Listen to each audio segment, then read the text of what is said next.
Tem uma ideia que, quando a gente para pensar, é quase assustadora. O cérebro humano, ele adora viver em qualquer lugar, menos no presente. Ele ama o passado, onde já foi tudo, né? Nada pode ser mudado, e ama o futuro, um lugar que, tipo, nem existe ainda. E o motivo é muito simples. São os únicos lugares onde não se gasta energia, onde não precisa produzir absolutamente nada. E a grande questão que fica é: e se o segredo para destravar todo o nosso potencial estiver justamente em forçar a mente a operar no único lugar que ela desesperadamente evita, que é o agora? É exatamente essa a nossa proposta hoje. A gente vai mergulhar fundo no material de uma palestra sobre mentalidade, poder pessoal e a ideia de reprogramar a nossa realidade. A missão aqui é extrair as ferramentas, os princípios, para de fato assumir o controle. Vamos explorar conceitos como ressignificação, governança e o poder de fechar janelas mentais que roubam nossa energia. Basicamente, hoje, a gente vai fazer uma jornada para dentro da mente, começando pelo software que ela roda, que são os significados. Exatamente. E o fascinante aqui é que o ponto de partida de toda essa discussão é a proposta de que a gente não reaja à realidade em si, mas sim à nossa interpretação dela. Palavras que parecem simples, tipo dinheiro, família, sucesso, elas carregam significados que moldam silenciosamente os nossos resultados, muitas vezes sem a gente nem perceber. A ideia central que a gente vai explorar é que podemos deixar de ser meros leitores do nosso destino e nos tornarmos, assim, os arquitetos dessa interpretação. É uma mudança de postura. É fundamental. Perfeito. Então, vamos começar por esse conceito que é a base de tudo: ressignificação. O palestrante defende que nós somos, na essência, o resultado dos significados que a gente carrega. E ele dá um exemplo que é muito direto, sabe? Se uma pessoa cresceu ouvindo que todo rico é arrogante e nojento, o cérebro dela, para protegê-la de se tornar alguém nojento, vai criar o quê? Uma barreira. Uma barreira invisível contra a riqueza. É um bloqueio automático para cumprir uma ordem que foi instalada lá atrás. Isso é, no fundo, um mecanismo de autoproteção que deu errado. A mente opera com base em definições que foram instaladas, muitas vezes na infância, sem o nosso consentimento crítico. É como um software, sabe? Rodando com as configurações de fábrica que nunca foram revisadas. A proposta de ressignificar é, portanto, um ato consciente de auditoria. É pegar o nosso dicionário interno, aquele que a gente consulta sem perceber antes de cada decisão, e começar a editar as definições. É literalmente pegar a caneta e reescrever o que as coisas significam para nós. E na dinâmica da palestra, isso fica muito palpável. O público é convidado a definir em uma palavra alguns conceitos universais. E o resultado é impressionante. Para a família, por exemplo, as respostas vão de base e apoio até desafio, abuso e, pasme, prisão. Nossa! Pois é. Para dinheiro, a mesma coisa. Surgem significados como prisão, difícil, conflito. E para a igreja, aparecem palavras como julgamento, manipulação, obrigação. O que me chocou não foi a existência de respostas negativas, mas a variedade delas. Exato. O ponto crucial é essa variação. Ela é a prova de que não existe uma realidade objetiva para esses conceitos. Existem apenas percepções individuais, filtros criados por experiências passadas. Duas pessoas podem olhar para a mesma nota de R$ 100 e uma ver oportunidade e a outra ver problema. Nenhuma das duas está errada, elas só estão operando com dicionários diferentes, né? Por isso, o argumento é que, para governar a própria vida, é preciso se tornar um profissional de novos significados. É entender que a definição atual que se tem para algo não é a única possível. E talvez nem seja mais útil. Tem uma história pessoal que o palestrante compartilha que ilustra isso de uma forma fantástica. Ele conta que, quando chegou pela primeira vez em Alphaville, em São Paulo, ele viu um castelo. De verdade, uma casa em formato de castelo. A reação imediata dele, o significado que surgiu na mente, foi ridículo, impossível. Era um símbolo de algo inalcançável, quase uma ofensa para ele. A realidade dele não comportava aquela possibilidade. Exatamente. Aí a história avança. 1 ano e meio depois, Após um processo intenso de mudança de mentalidade, de ressignificar o que era possível para ele, ele não apenas se tornou amigo do dono do castelo, como chegou a fazer uma proposta para comprar o mesmo imóvel. O castelo era o mesmo, o endereço era o mesmo, mas o significado que ele atribuía àquilo tinha mudado 180 graus. Essa história do castelo é fantástica porque mostra que a realidade é maleável. O que mudou não foi o objeto externo, foi a capacidade interna de enxergar uma possibilidade. Ele deixou de ver um símbolo de exclusão e passou a ver um ativo, uma oportunidade. Isso nos faz pensar quantas impossibilidades no nosso dia a dia são, na verdade, apenas uma falta de ressignificação. Quantos castelos a gente descarta como ridículos simplesmente porque nosso dicionário interno ainda não tem uma definição para aquilo como alcançável? Faz todo sentido. Ok, então estamos falando de reescrever ativamente nossas definições. Mas isso exige um esforço consciente. E a grande pergunta é: onde e quando esse trabalho acontece? E isso nos joga direto no campo de batalha do tempo: passado, presente e futuro. E a analogia que o palestrante usa aqui é inesquecível. É forte, né?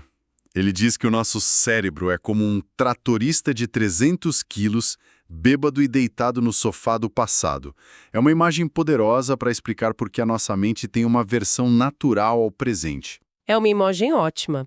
Mas sabe, ela também pode ser um pouco paralisante, não? Sugere que nosso cérebro é um inimigo a ser domado, quase uma força bruta a ser combatida. Talvez uma outra forma de ver, complementando a ideia, seja como um sistema de proteção que está funcionando em excesso. O cérebro é programado para conservar energia. Ficar no passado, remoendo memórias, ou no futuro, fantasiando ou se preocupando, é energeticamente barato, não exige ação. O agora é o único lugar de produção, de trabalho real, de gasto calórico e mental. Então, o nosso trabalho talvez não seja lutar contra esse tratorista, mas acalmá-lo, torná-lo sóbrio e colocá-lo para trabalhar no único lugar onde ele pode arar a terra, o presente. Gostei dessa perspectiva.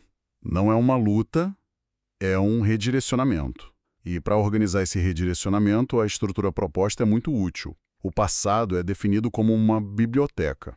É um lugar de consulta, de pesquisa, para aprender com os erros e acertos, mas não é um lugar para morar. Ninguém monta uma cama e vive na biblioteca. Exato. Viver na biblioteca é viver de memórias, o que leva à depressão. Perfeito. O futuro, por sua vez, é um laboratório. É onde a gente projeta, testa hipóteses, planeja, mas também não é um lugar de moradia. Viver num laboratório é viver de expectativas, o que gera ansiedade. E aí sobra o quê? O presente, o agora. E o agora é descrito como um campo. É o único lugar onde se pode plantar. A frase de impacto que ele usa é: ninguém nunca colheu o amanhã. A colheita de amanhã depende da semente que se planta hoje. Se a gente conecta isso ao dia a dia, a procrastinação e a paralisia são sintomas claros de uma mente que está morando ou na biblioteca do passado ou no laboratório do futuro. A única maneira de realmente governar a vida, de mudar qualquer resultado, é trazer a consciência e principalmente a ação para o campo do agora. É o único ponto de poder real que nós temos.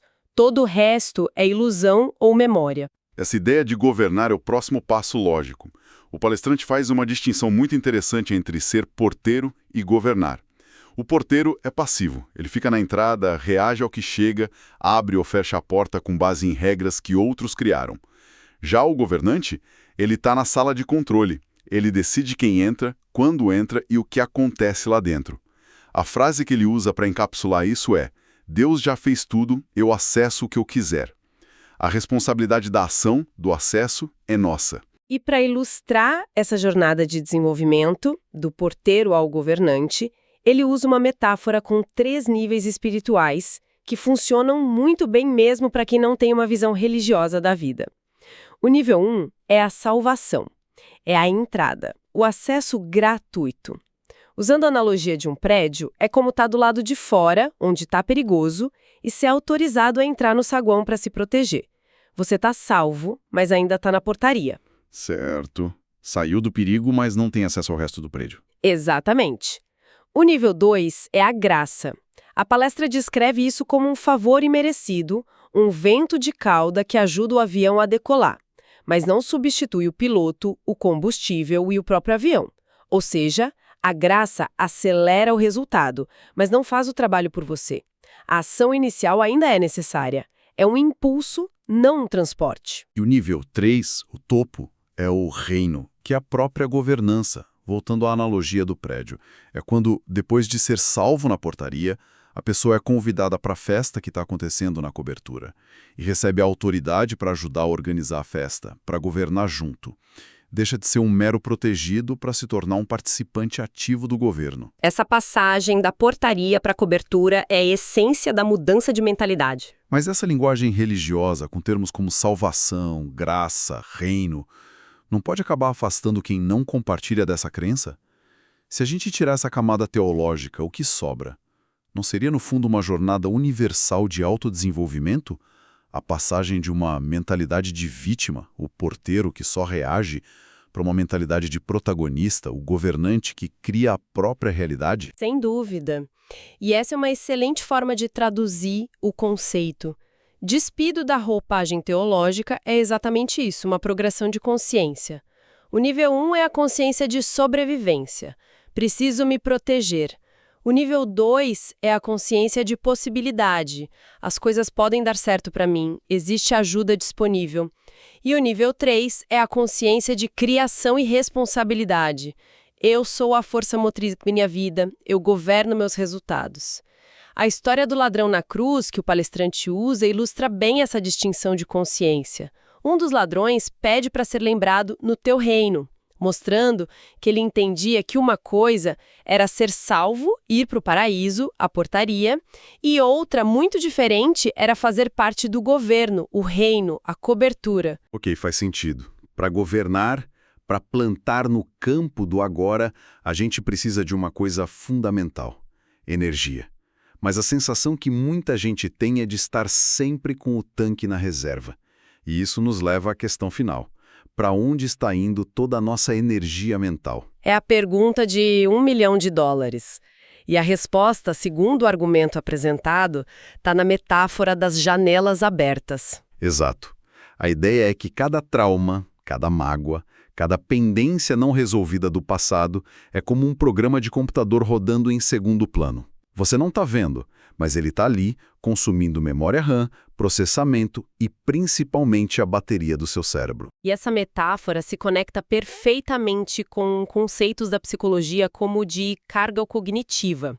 Assuntos não resolvidos criam loopings mentais, pensamentos ruminativos que drenam os recursos que poderiam e deveriam ser usados para o crescimento, para a criatividade, para a produtividade no agora. É por isso que às vezes a gente se sente exausto sem ter feito nada fisicamente. É o cérebro que está sobrecarregado com dezenas de janelas abertas. E o palestrante é bem direto sobre quais janelas precisam ser fechadas com urgência. A lista é pesada: mágoa, abuso, rejeição, humilhação, traição, prejuízos financeiros que nunca foram superados. Ele enfatiza que fechar essas janelas não é um processo passivo de deixar o tempo curar, mas uma decisão ativa.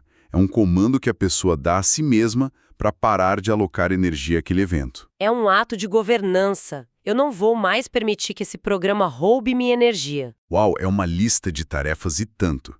Fechar 5, 6 janelas dessas, que às vezes estão abertas há décadas. Só de ouvir já cansa um pouco. O palestrante dá alguma dica de por onde começar para não se sentir sobrecarregado com essa faxina mental? Essa é uma ótima pergunta. E a chave não está em focar apenas em fechar, mas em simultaneamente abrir novas janelas. É um redirecionamento de foco. É interessante notar que as soluções propostas, as novas janelas a serem abertas, são todas ações que forçam a mente a se engajar no presente. Aprender algo novo exige foco total no agora. Ensinar o que se aprendeu exige que se estruture o pensamento no agora. É uma oposição direta e prática às janelas do passado. O método não é só fechar uma porta e abrir outra. É usar a atividade de abrir as novas janelas para ativamente selar as antigas. Que sacada genial! Então as novas janelas são as ferramentas para fechar as velhas. Quais são elas? A primeira é justamente essa: aprender.